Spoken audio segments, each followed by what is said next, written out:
My name is Jerry Tindal. I own Patch Pro Drywall.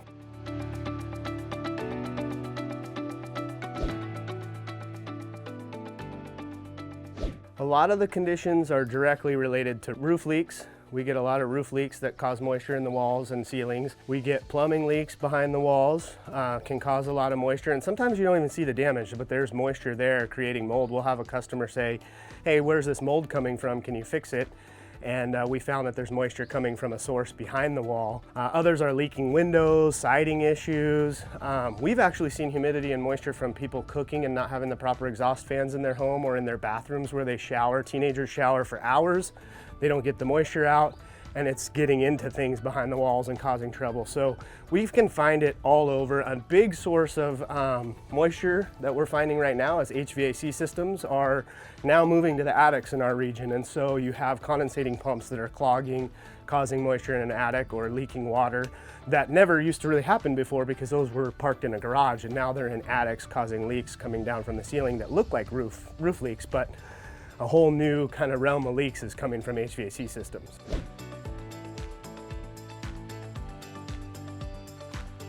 If I were making suggestions to a homeowner or anyone in the industry about how to mitigate moisture problems is, that we're putting a lot of effort as a building industry into building science right now and building envelope, which is a term that wasn't used years ago. And you want to make sure you're getting your roofs inspected, you're getting your plumbing that comes through the roof inspected, you're getting your HVAC systems and hot water tanks just annually checked up, make sure they're in good operating condition, making sure they're clean and serviced, making sure your roof is clean and serviced, gutters are all empty.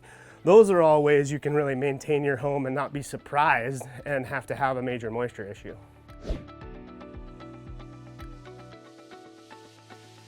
Some of the first signs of like drywall or interior water damage or moisture issues are going to be usually right in your paint delamination, or you're going to see some mold on the surface. Just a tiny bit of little mold can indicate there's something going on behind the wall. Sometimes it's due to airflow in the room, but a lot of times it could be behind the wall. So you're looking for that. Smell is a big factor. Over the years of going in and out of homes all the time, I can smell a little bit of moisture in the beginning of kind of a mold and mildew. So does your house smell normal?